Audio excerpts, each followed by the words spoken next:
Data terkini, setengah lautan di dunia telah terkena dampak perubahan iklim. Tercatat sejak 1950-an, laut telah menyerap sekitar 93% energi. Loh, kok mati? Guys, tolong nyalain dong lampunya. Kok di sini? Woi, buruan intro woi. Santai bos, sabar. Hai teman-teman, kenalin, aku Aya dari kelompok akhir-akhir nih di kelompok kita.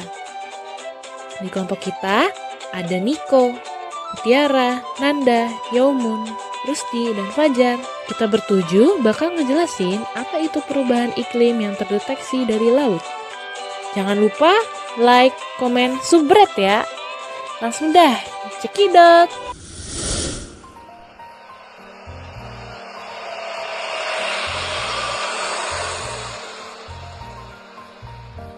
Aduh, cuaca panas banget ya. Perasaan tadi mendung, sekarang udah terik lagi. Perubahan iklim. Perubahan iklim adalah perubahan keadaan cuaca rata-rata atau perubahan distribusi peristiwa cuaca rata-rata dalam jangka waktu yang panjang.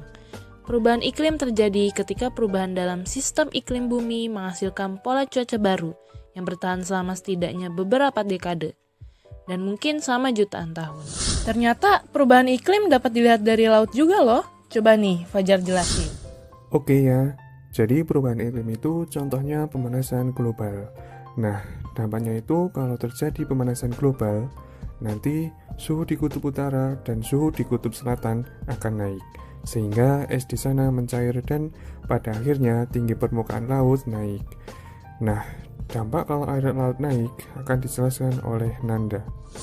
Gini, jadi kalau permukaan air laut naik nanti, daratan di dunia akan semakin kecil dan makhluk hidup yang hidup di darat akan semakin sempit tempat tinggalnya. Selain itu, saat terjadi badai, gelombang air laut dapat menjadi semakin kuat.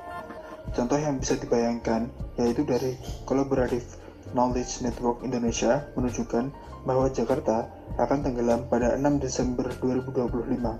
Ngeri kan? Ngeri banget deh. By the way, tahu nggak kenapa pemanasan global bisa terjadi?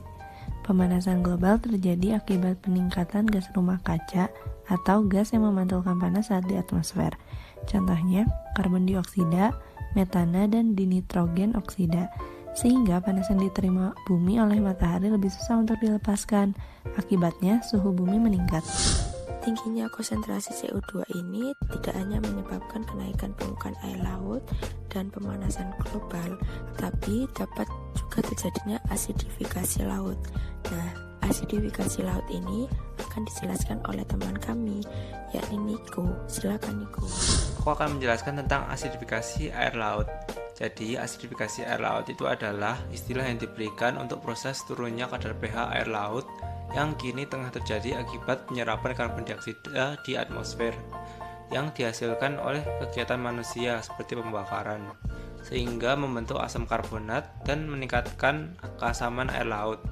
Nah, pH permukaan air laut diperkirakan turun dari 8,25 menjadi 8,14 dari tahun 1751 hingga 2004. Untuk dampak pengasaman air laut ini akan dibahas oleh Rusidi.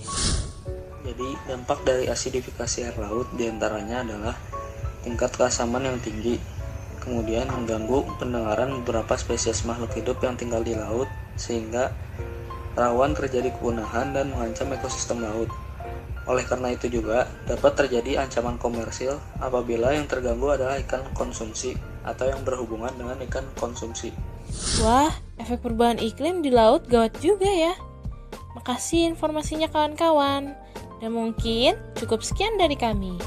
Terima kasih yang telah menonton dan meluangkan waktunya. See you guys. Bye-bye.